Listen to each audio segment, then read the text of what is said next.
Ladies and gentlemen, welcome back to another episode of Couple of Nukes. As always, I'm your host, Mr. Whiskey, and I am excited for today's conversation here with a very enthusiastic gentleman. And, it's just great because last night I got to speak at an international bilingual Toastmasters, and the word of the day, because they were teaching an English word each day for the local Japanese people, the word was enthusiastic. And, this man right here that we're guesting with today, he already showed a lot of that type of energy. So excited. Those are the best kinds of conversations. Dr. Brian E. Arnold, inspirational, an entrepreneur, an author, a coach, and a podcast guest. We're going to get into a great conversation today about a few different topics. We're going to talk about humanity and AI and just, is it talked about too much, not enough, or is it talked about in the wrong way? We're going to find out today. So, Dr. B, great to have you here. And could you please tell us a little bit about yourself? Yeah, so excited to be on the show today, and just however we got your guest, my guest, our guest, you're on the other side of the world, and it's so cool that we get to be in relationship while you're across the world. Like, there's probably without technology, the chances of you and I being able to get together, to talk, to do what we're doing today doesn't exist. And so our Mm. world is so opened up. Our world is I grew up, you're definitely a lot younger than me. I'm 61 now, and I grew up in an analog world. So the analog world was I only knew pretty much my neighborhood. I knew what was around. If my mom and dad took me outside of our neighborhood, then I would get to meet other people. Usually it was relatives or somebody else. And so that's how I grew up. That's how life began to be. And then, sort of slowly through the 90s and the 2000s, we began to have this thing called the internet.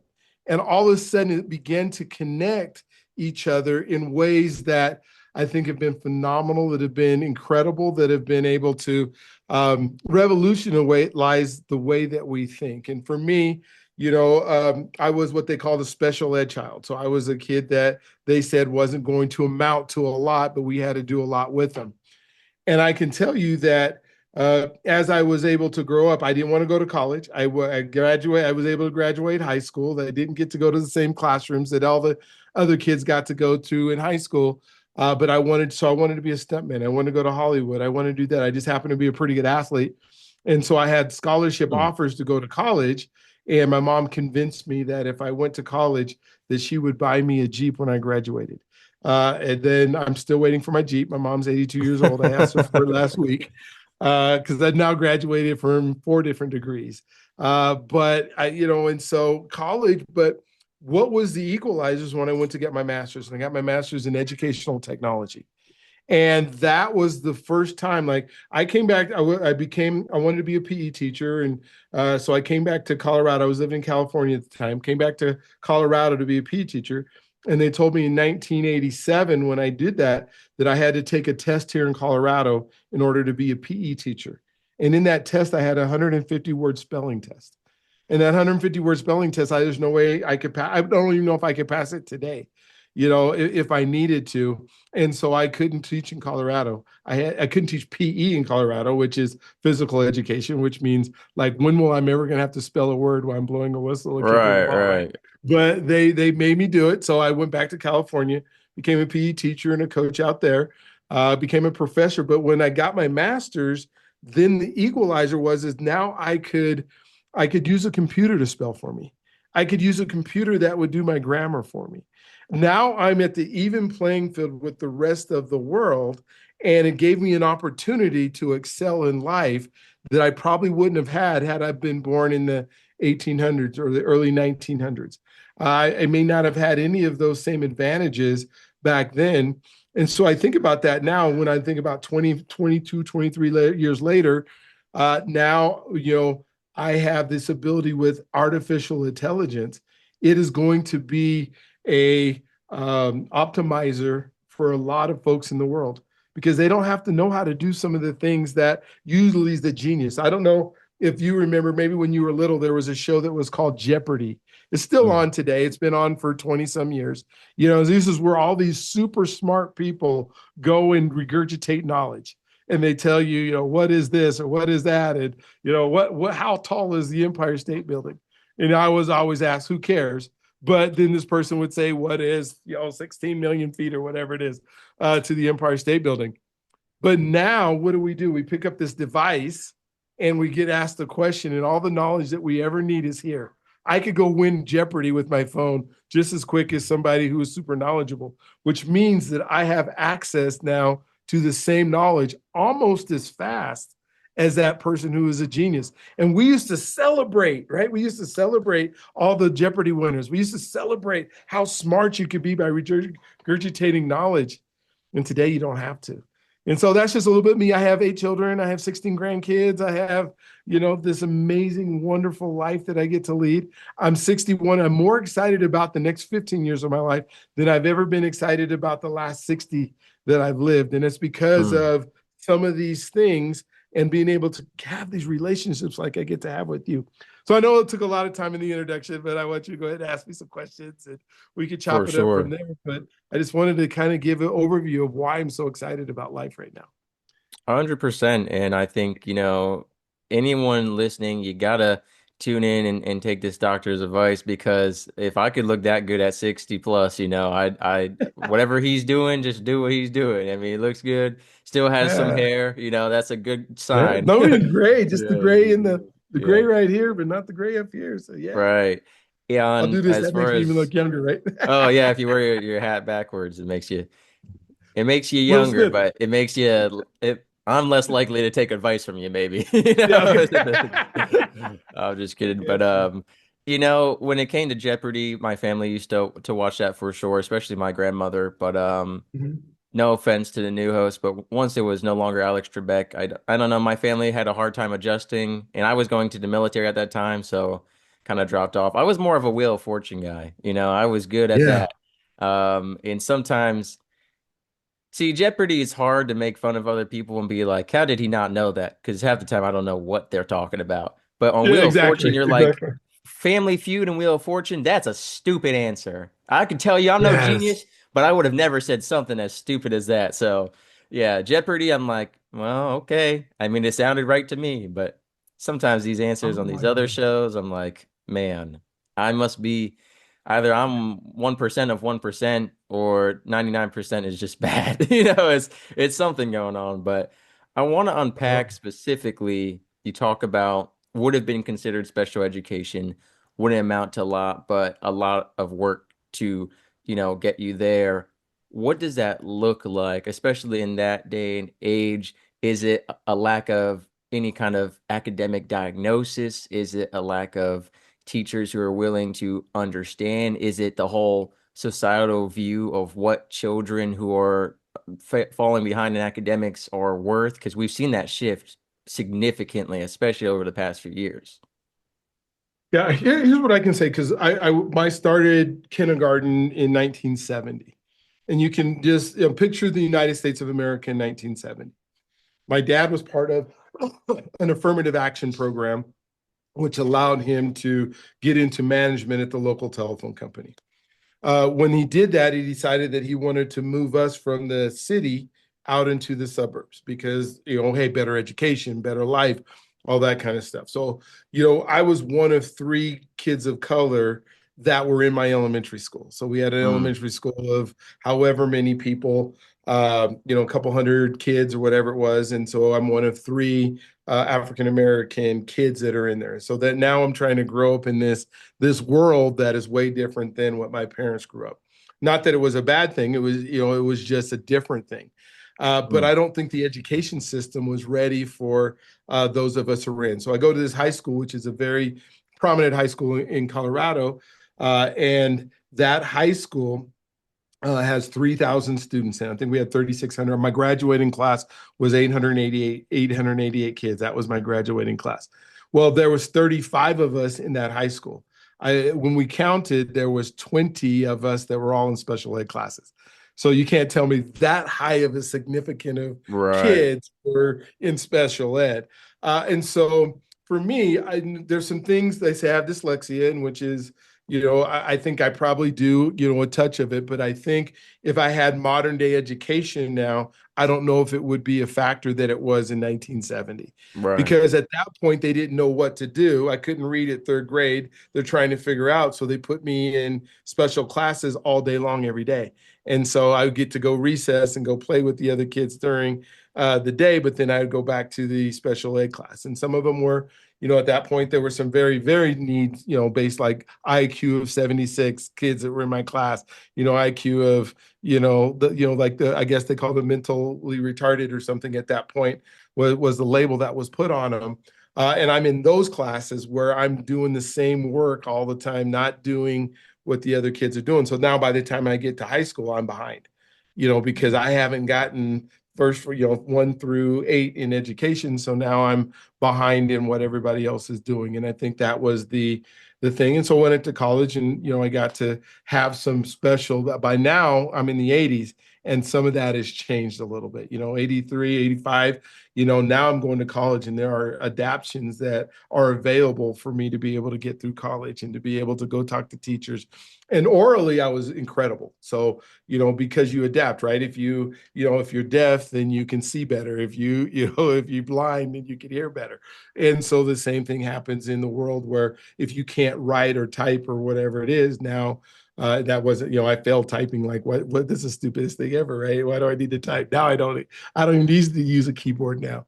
But when you start thinking about and going through that process, my oral ability to communicate and my ability to create relationships to cope with the other, disadvantage or the other lacks, I guess, is what I excelled at. So I was able to go talk to teachers. I was able to go spend time after class. I was able to go into the office and say, I have no clue what you're talking about. How do I do this? I got help writing papers and that kind of stuff.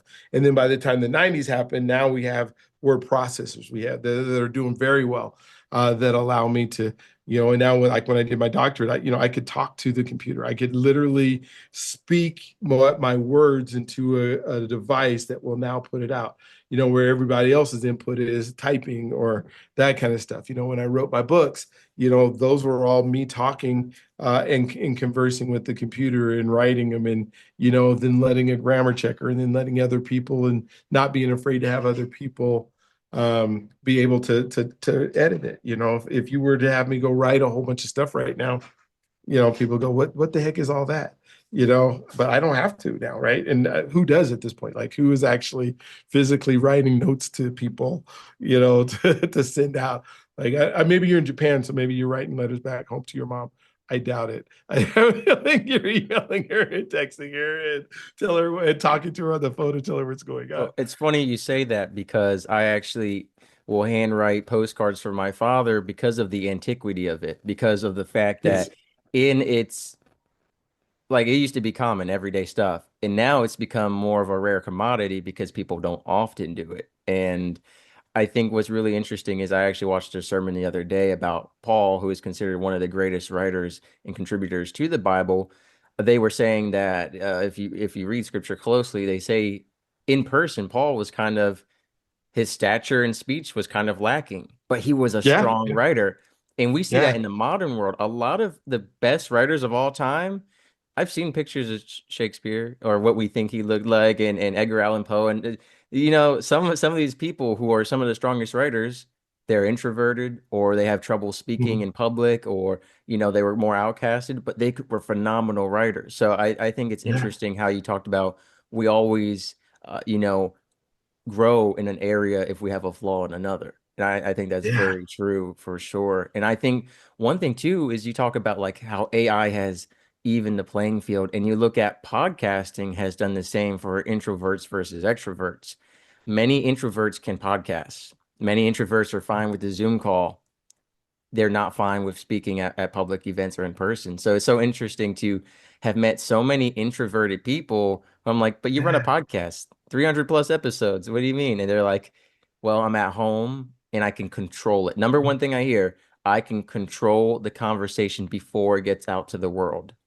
Only on a one-to-one thing was the conversation ever maybe something was said wrong or whatever it was because I can edit and control it. And that's why you'll find introverted people don't like guesting on other podcasts as much as being on their own, but they also have a trust that the host is going to edit it and stuff because of that connection. So it's really interesting. I think most importantly, what it reminded me of, you're talking about there used to be geniuses, and now everyone has the internet in their fingers.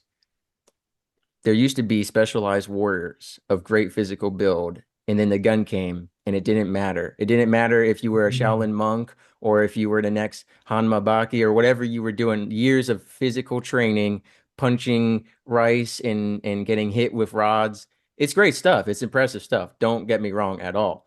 And it's still useful, but to the degree of now a gun evens the playing field. It's not about how much are you physically training, but how well are you using the tool.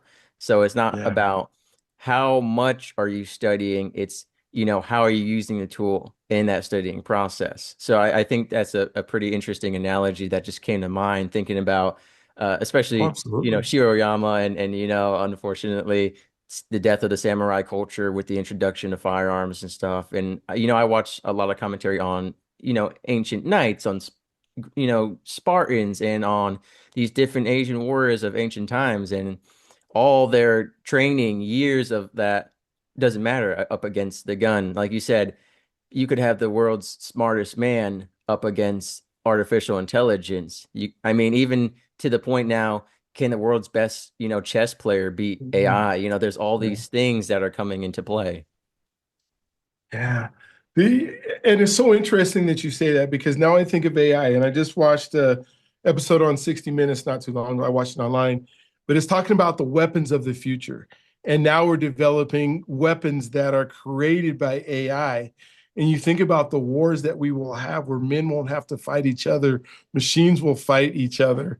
Will men be protected? Will we send our troops out? But the thing is, we keep fighting, right? Why is it that we live in a society that continues to figure out how to kill each other? No Mm, matter what it is, why do we have wars right now? Why are we, land is you think about resources and with the whole, I guess the study of economics is about a lack of resources. It's all based on there's only a limited amount of resources, and that limited amount of resources we all have to fight over because whoever has the resources now have the ability to take over the land or have the ability to do stuff. But we've always found in a way through human history, whatever that resource is, when that is no longer available, technology figures out a way to combat that. And now we have another way of moving forward. You think about like well blubber, back in the 15, 1600s, all our fuel and the lamps and everything were now powered by this whale blubber that now could make lanterns and make lamps for people to be able to see at night and to be able to do more things at night. Well, we ran out of wells, or we got close to running out of wells. And then what do we find? Dinosaurs. So now we started digging oil, out of the ground, and that's a resource. So what happens when we run out of oil? We'll figure out something like solar or wind or fusion. Oh, yeah. fusion, Yeah. nuclear, Well, whatever it here's the is. thing. If you Yeah. think about it, you could ask AI right now, and if you're listening, I encourage you, you could go ahead and try this. Ask your AI, draft a plan for world peace that would satisfy every nation. And I'm sure it'll write up this huge thing. It'll address a couple points. But at the end of the day, you're going to look at this plan, and here's the issue. Not that the plan has faults in it, economically or mathematically or scientifically, but some human being is going to be like, I don't want to do that. I don't know. I don't want to do that. That's the error in it, is the human heart. That's the sad part. Yeah. It's not about the Yeah. resources at the end of the day. It's about greed in human nature. Yep. It's our human nature is that, and we, for whatever reason, we have this belief if you have something and I don't, then somehow you're better than me or something. And so I have to take what you have because we both can't have the same thing.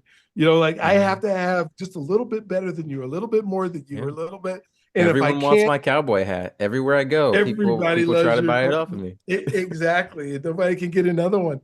Here's what is amazing about relationship, and that's why I wrote my book. A relationship versus AI is because without the human relationship, why do we do AI? Because we're doing this so that hopefully that we get more time with the people that we love. I don't know Mm. anybody who sits on their deathbed that is saying, I'm going to go, and they say, I wish I would have spent more time with work. I doubt there's anybody going to say, I wish I would have spent more time with my AI bot. They're going to think about the people that they were around. And here's why podcasting is so cool. And I don't know if you've noticed this, and why introverts and extroverts and all type of people love the podcast. Where else do you get to go have an hour-long conversation with somebody with no distractions? Where else do you get to do that? Like, if you think of your last week of your life, your last month of your life, where did you go where you had an hour conversation with no distractions with another human being where all you guys did was talk? Where is that? For $1,200, I know a strip club that you could get just conversation for an hour. So I only know a few places that you can really get that. But no, I understand what you're saying. And one Yeah. thing we talk about on my podcast all the time is, quote, the death of long form. And that's commentary on the declining attention span, the increase of short form content, the value we're seeing of not quality, but of quantity and of time. How much can I pump out of content rather than, hey, is it good content? It's about a lot of these, especially when it comes to the meme, brain rot, and humor culture. It's just, hey, it doesn't need to be a high quality video as long as it's entertaining to a degree. And we're seeing a lot of people are like, hey, it's not, did I write a book that's high quality? It's just, I wrote a book, it's out now, boom. I wrote another book, it's out now. Boom. Look, I had three books, I have four books. And people are just like you talking about, they want more and more. It's the idea of more. But we've also heard that sometimes less is more, and it's the quality. But we're seeing the opposite. And I think the issue is with AI streamlining stuff, it's allowing people to put stuff out sooner. But sometimes that process of filtration and of waiting is where some of the best edits and growth happen. And I think one thing we need to do with AI is not let it set the cadence, or that its ability to be fast make us faster than we should be. Yeah. There's so many nuances in what you were just saying and thinking about, if my goal is relationship and my goal is to spend more time Mm, with you, and what AI can do is give us more of the same, right? We think about our emails that used to be, which is ridiculous how many emails that we all get, and that it never especially as a wasn't created podcaster. to, yeah, it was never created as a communication tool. It was created as an information tool, but we use Mm, it to communicate. And so we say, if I need to tell you something, I'm going to send in an email. Well, that culture has kind of gone away a little bit, where we go, because now we're having AI read and write our emails for us. So now they've gotten longer again. And then are we going to really read it? No, we're going to synthesize it. We're going to come back. And I think the biggest thing that we have to realize is, why are we doing it? Are we trying to show that we're smart? Are we trying to take information that we don't know and synthesize it? Are we trying to know more? And what is the AI actually helping us do? If it's just helping us do the more of the same, it's just like having a bigger car that you can put more stuff in it, or a bigger house that you can put more stuff of it, so that you have seven places to lay your head down instead of one place to lay your head down, right? Because you got seven bedrooms instead of one bedroom. How many bedrooms do you need? Because you can only sleep in one bedroom. You can only mm. sleep in one bed, right? I guess you could switch it every night, but then you go, okay, so what is AI doing for me? Is it taking on tasks that I don't want to do? Maybe. And if that's the case, what are you doing with the time that you get back from that task? Now, if all you're going to do is do more AI and do more tasks, then all you've done is filled up your days with a whole bunch of tasks. But if you're taking that AI and you're doing it and say, okay, I do need the AI to read my email, because these AI bots need to synthesize it for me so that I can get more time. Well, okay, so I get more time. Now I can go on a walk. I can enjoy the nature. I can enjoy what God has provided, what God has put on this earth for us to enjoy, instead of just sitting in my house, spending another hour on my computer staring at that. The hard part about relationship, and we starting to see this in our kids and our youth and our adolescents, is they don't know how to communicate outside Mhm. of this device or their computer. And so they don't know how to have a 100%. relationship. You probably are experiencing it in Japan, where you go, at a club or whatever that you're going to, and everybody's doing this. You go to a Hmm. restaurant, and there's four people that are sitting around with each other, and everybody's talking to other people Japan as more if than the other people. anywhere. Everywhere I've been Yes. in the US, Japan is the number one place of people who will walk into me because they are hunched over on their phone. And that really ticks me off because, I mean, everywhere. I mean, you've got over thousands of people in one train station during rush hour, and they're all on their phone hunched over, and they'll bump into you and stuff. None of them are greeting each other in passing. They don't even look up. And then on the train, they're still on their phones. And then exiting the train, they'll swipe their card to leave the train with their phone in one hand. And just the worst though is what you don't see here. At least they're on the trains. I, in driving in Georgia and Florida, have been behind cars that have their phone on a stand by the steering wheel and they're scrolling through TikToks while driving. I For mean, what? it's just Yeah. so, and I have had friends and even former lovers who could not eat or go to the bathroom without having their phone. The bathroom one just perplexes me. I mean, I understand historically there have been some book reads or newspapers in the bathroom, but ultimately you're there to perform a very simple and timely task. And doing anything else is just taking away from that task in time. But I know people who, especially the younger generations who are being born with tablet in hand, these iPhone babies, who they need it to go to the bathroom. And they train themselves. I believe it is really a physical rewiring of the brain that I cannot go to the bathroom without the tablet because I have always gone to the bathroom with the tablet now, where it's an ingrained habit, and I can't do it. It's like people who get used to sleeping with white noise and cannot sleep in silence, or vice versa. Or military guys who are so used to red lights, if they don't have the red lights on, I can't sleep. And we are training ourselves, and I have seen some terrible parenting. Children who will not go in the car unless the tablet is strapped to the back of the car seat and playing a movie. And the parents complain, well, the child just screams the whole time if the tablet's not there. I said, you put it there in the first place. So you created this issue that you now want to just use as your justification for continued bad behavior. Yeah.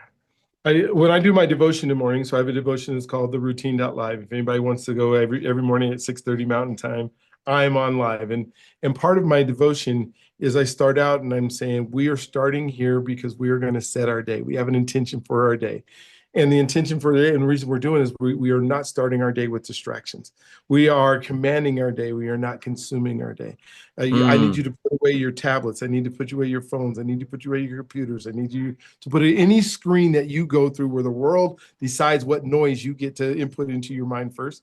How do you set your intention for today? How do you set your affirmation for today? How do you set what your day is going to be like? Because you should be proactive about your day, not reactive about your day. Now, there's going to be some things that are going to be reactive. Obviously, life comes in and there's going to be some things.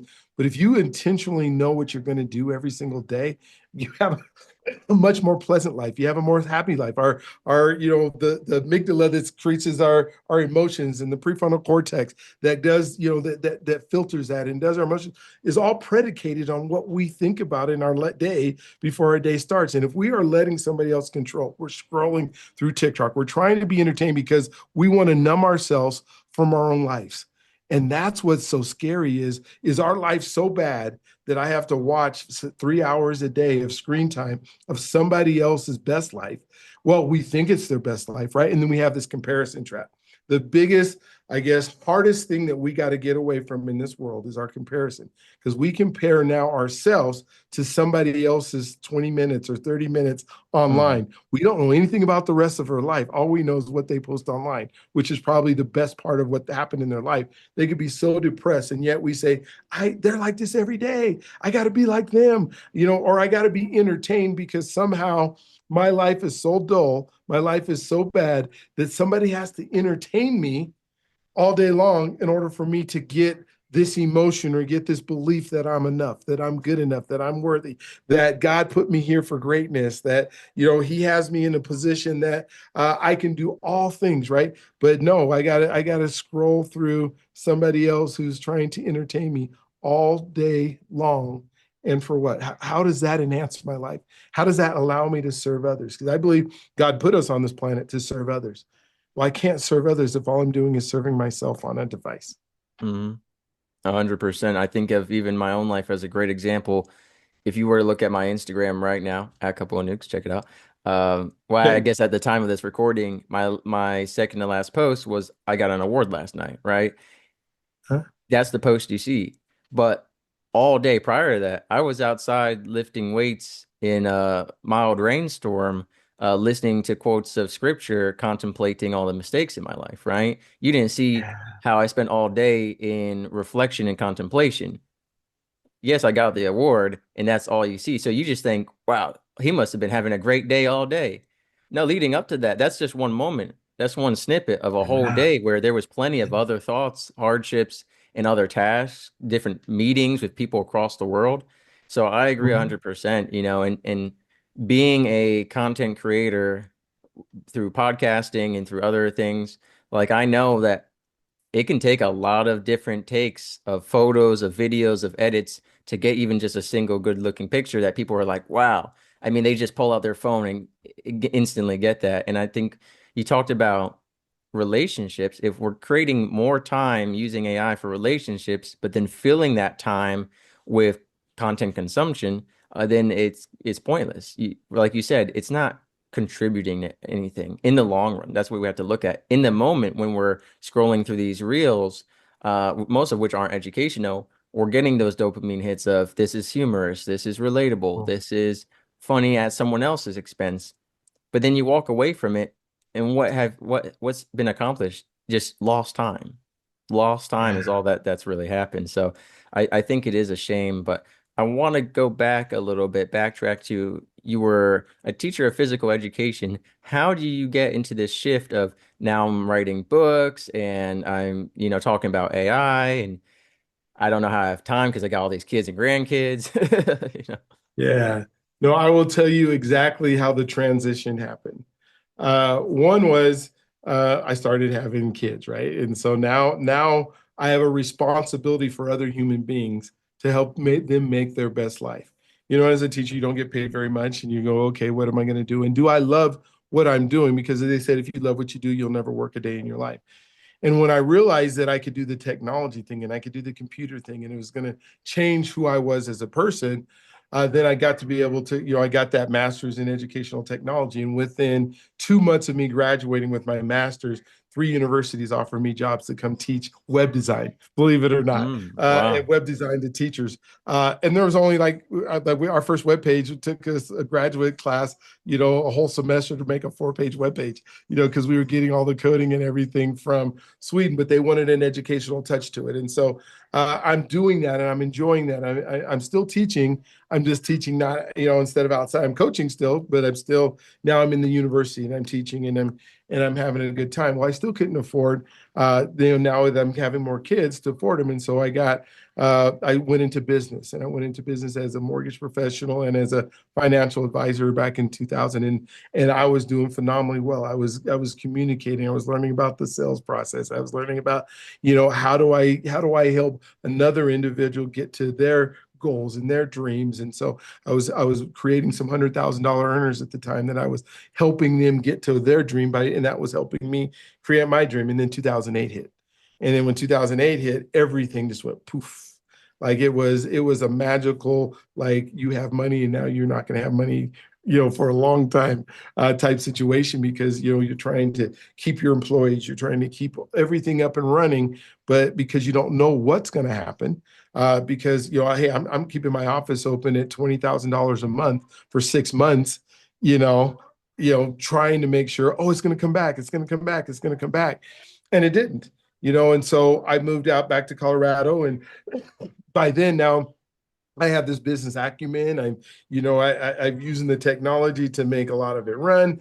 I decided to jump into nonprofit world, and I ran a couple homeless shelter facilities. And I'm Mm. teaching that team to do really well and that kind of stuff. And then I realized, at least here in Colorado, and I don't know how it's like all over the world, but the nonprofit world always has somebody who's running it, and then somebody who needs to get paid because they got to have a life while they're running it.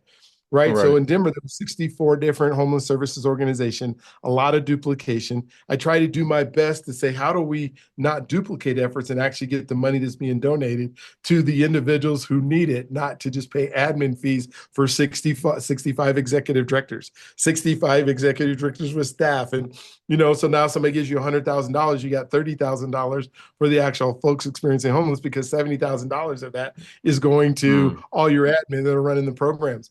So I left that, went back into coaching, teaching, mortgages, speaking, all the things in writing books. And so, once I realized, hey, this is, my first book was called There Is No Tiger, because I'm having these conversations like with you and other folks, and I'm going, what is one of the biggest things that people do is they try to control a life that they don't have no control of. So they say, and they go down these roads of, what happens if I get up tomorrow morning, there's a rainstorm, and I drive out in the rainstorm, and then I slide on the street, and I slide on the street, and I run into a pole, and they run into the pole, and I'm going to go to the hospital, and I go to the hospital, and then they're going to give me the wrong drug, and then they're going to give me the wrong drug, and I'm going to end up losing my arm, and then I'm not going to be able to come home, and I'm not going to play tennis with my kid anymore. And they go down this whole road of all these possibilities, the Mm. multi-universe, right, that we hear about in all of our movies right now, and realize that none of that really happens. And so There Is No Tiger is about back in the day, there were saber-toothed tigers, and the cavemen had to, guard the family to make sure that these tigers weren't going to eat you. What are the saber-toothed tigers of today?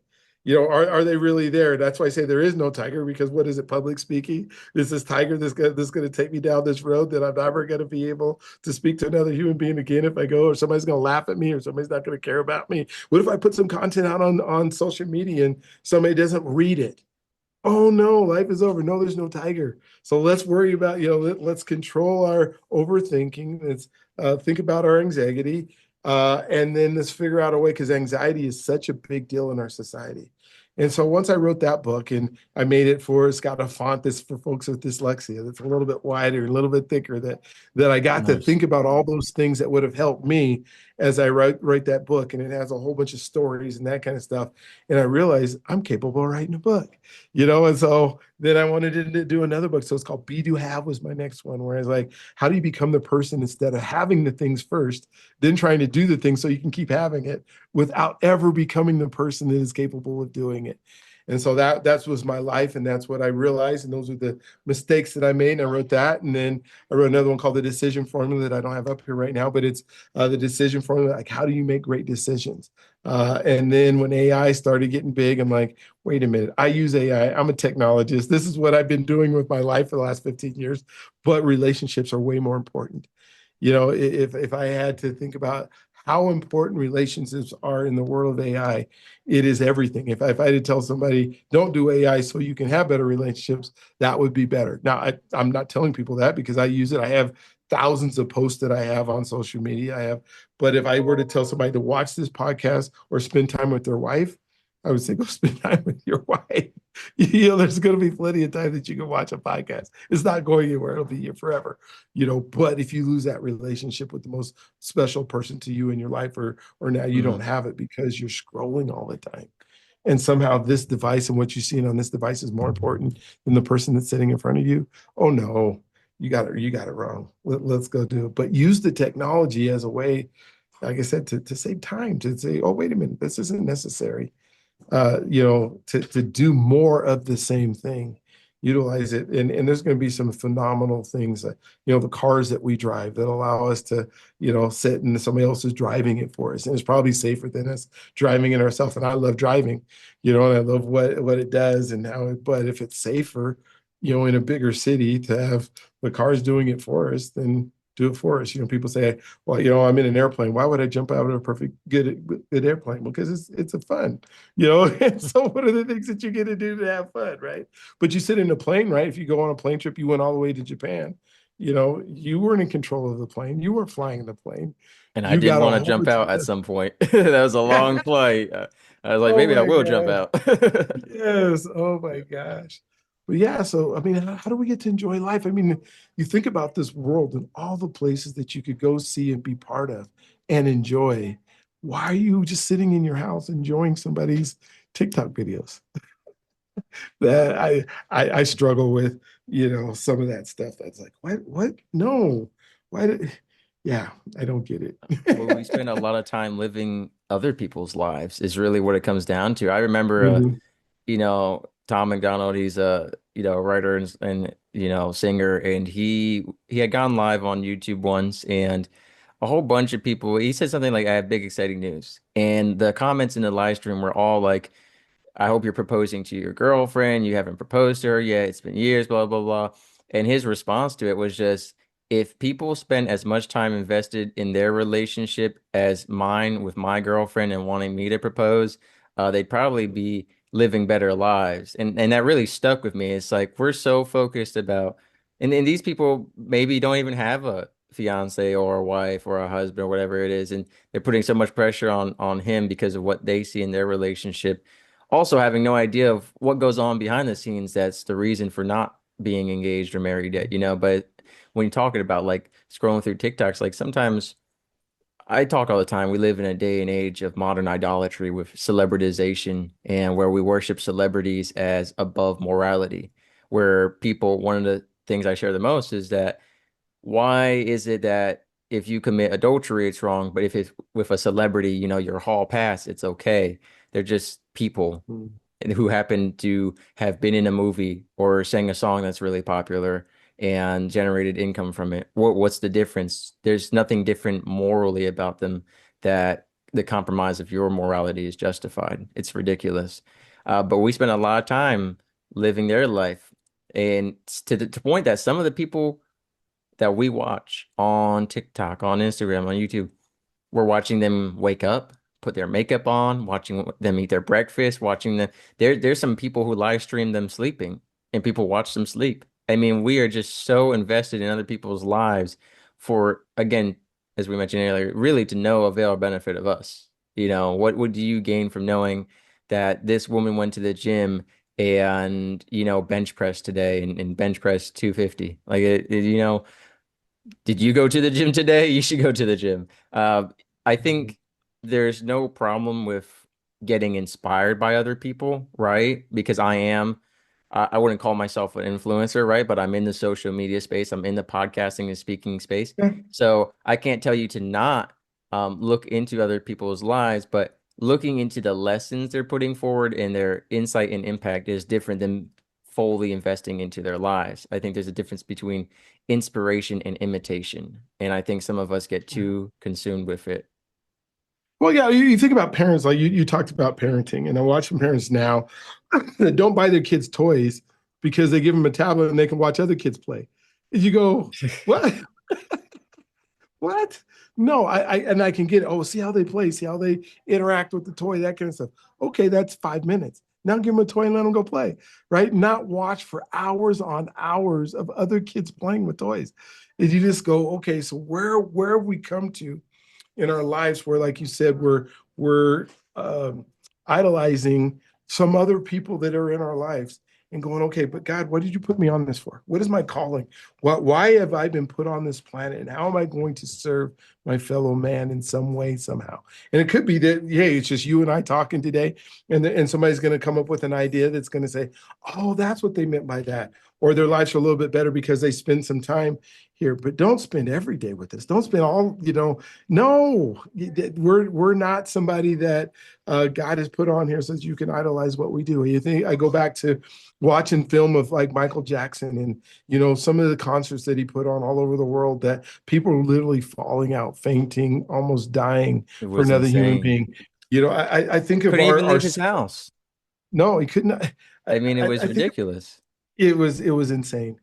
I think about sports figures, and I love sports. Mhm. I was an athlete. I love to win. I love competition. I love But what that it all much means. money. But then I go, but am I wearing another man's name on my back? Like, what is it like Mm, if I go to the barbershop and somebody can tell me more things about Patrick Mahomes than they can tell me what's going on with their kids? There's an issue. There's an issue. Patrick Holmes isn't going to sign an autograph for you. Patrick Holmes isn't going to give you the time of day. He probably won't even, shake your hand if you walk right by him, right? But then your kids are over there, they don't know how to do their homework. Their kids are over there, they don't have, a father mm, figure because he's spending so much time watching games. He's watching football. And I mm. I watch football. I watch about I watch sports, but not to the point like if I had a choice of going to dinner with my wife or watching a game, I'm spending time with my wife. I'm not going to, I guess if somebody gave me tickets and I get to do a live and I'll take her with me. But my life is not, somebody told Mm, me, I guess I was asking about the basketball that's happening right now, and I don't know. I guess the Knicks are beating, who did they tell me? No, it was in Sacramento or San Antonio, and so great. Okay. But I'm not going to live my life. The Broncos are here in town, right?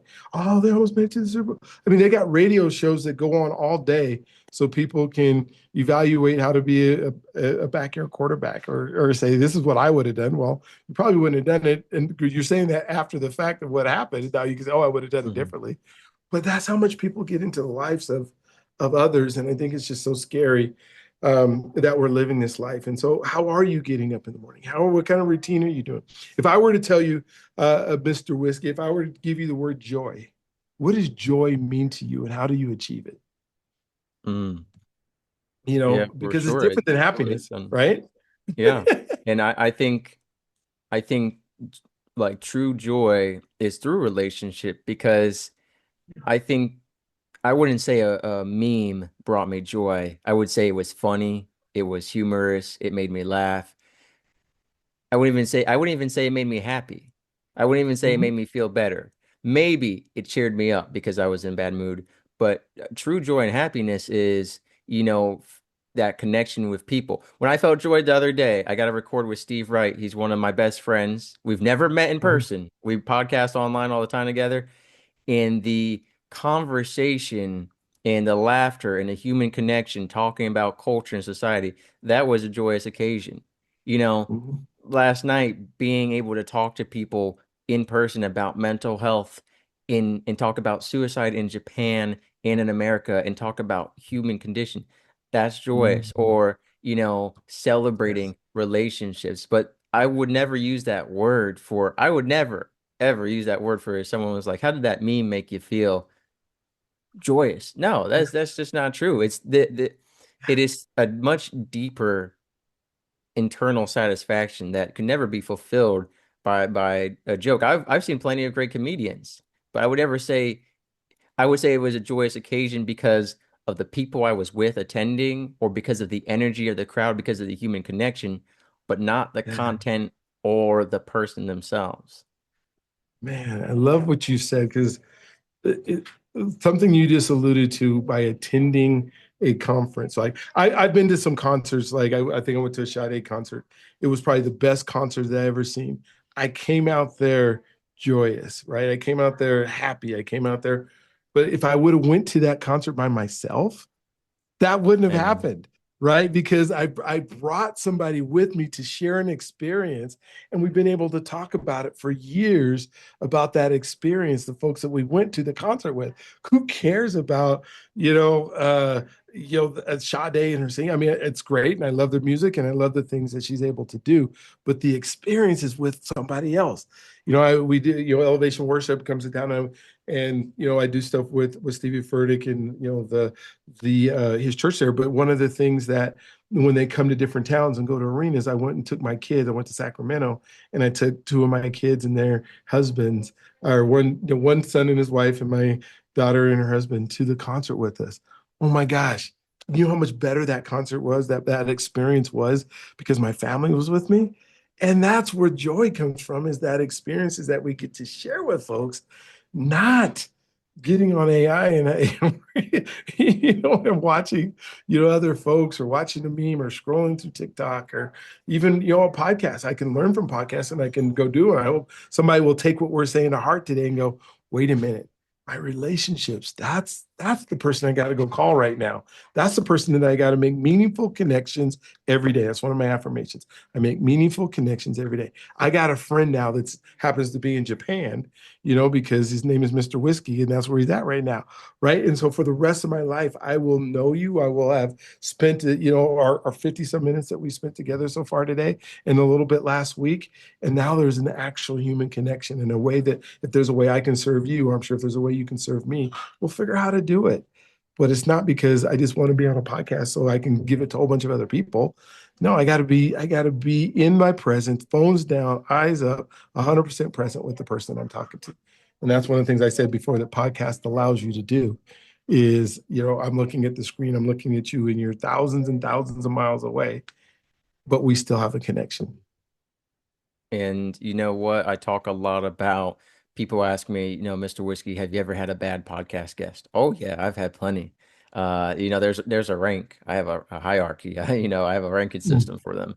And, I got like a legendary log from, best to worst. And the thing is, when it comes to some of the worst guests I've had, it was guests who treated podcasts as billets to fill. As in, I just need to get on every podcast I can to promote my book, to promote my course, or even sometimes to make an impact with a good intention. However, through that, I have had guests who did not know the name of the show, who did not know my name, who did not know the content of the show or other characteristics about me or the show that you would know just from reading the description of the podcast. That shallow of a connection does not make for a good conversation. It's a transactional conversation, and people hate transactional processes. And we've seen the rise of that. We've seen a lot of relationships become transactional, especially sexually, emotionally, and financially, and it's very unfortunate. And I think that having, like you said, a guest who is attentive, who is engaged, is looking for the connection first and the content second. I mean, that is the truth. Again, my worst guests have been people who the show was just an opportunity for them, not an opportunity to connect, but to promote. And I always say, especially when it comes to small independent podcasters, authors, creators, we are to be each other's collaborators, not each other's clients or promoters. Promoting Yeah. because of authentic connections is good, but just using us as marketing tools, as leverage, or as a means to achieve a goal, it's terrible. And the truth is, and you know this as well as I do, not every podcast opportunity is actually a good opportunity for you to make the impact and connection you want. Being on every show is not the method. Being on shows Yeah. that will be aligned with your mission and what you're doing is fruitful. Just being on a podcast hoping that one of their guests might pick up what you're saying or trying to sell, Mhm. even if it's a totally different genre, that's just not how it is. There Yeah. podcasts are not supposed to be commercials, right? They're supposed to be conversations. They're supposed to be I connections, love it. you know? I love it. So I think that's one of the issues. And as we wrap up this episode, because this has been great conversation for sure. Your website has a whole bunch of information on it. I'd love for you to give us just a little 30,000 foot overview of the different, functions you have on there, different programs and everything. Yeah, I love to. If you go to Brian, it's bryanearnold.com. That's my website. You can connect with me. My job or my mission in life is to help people become the person that God made them to be. And whatever I can possibly do to help you do that. If I'm teaching you podcasts, if I'm teaching you business, if I'm teaching you, I have a living trust thing that I do on there. I have lots of videos and that kind of stuff, but are all dedicated for that one purpose, is to help whoever that I'm speaking with, whoever I'm talking to, whoever I'm engaging with, be the best that they possibly can be. And so everybody comes in at different levels. Everybody comes in at different places. And so I've been gifted an ability to see problems with folks and say, okay, these are some holes that may be in your business that you can fix. Or I can just say, hey, you just need a friend today. All we're going to talk about today is you. I want to know who you are. One of the things I do on my podcast, and I can't wait to have you on it, Mr. Whiskey, is I spend the first part of it, I'd say, this show is dedicated to you. And so I want to know who you are before I know what you do. So I'll let you promote your book. I'll let you do all that at the end. But right now, I want to know what's your story? Where did you grow up? What led you to be? Who is your identity? How did your identity shift from the person that you were to the person you are now? And where are you trying to get to? What are some of the things that you do in relationships?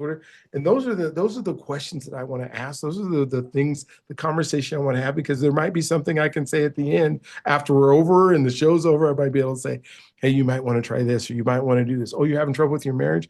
Let me show you this marriage counselor. And I connect people all over the place to, folks that can help them with their particular situation. And so, yeah, I would love for you to if you want to go to bryanearnold.com, it's there.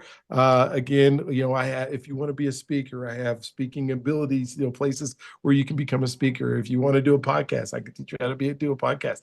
I'll help you get started. That 90% of people who do a podcast never get to 10 episodes because they're going into it for a reason that they're, oh, I got to have all these guests and nobody's watching me. Well, I don't want people to watch you when you suck at it. Because tell me one thing in your life that you were good at when you only did a few times. You didn't even tie your shoe good.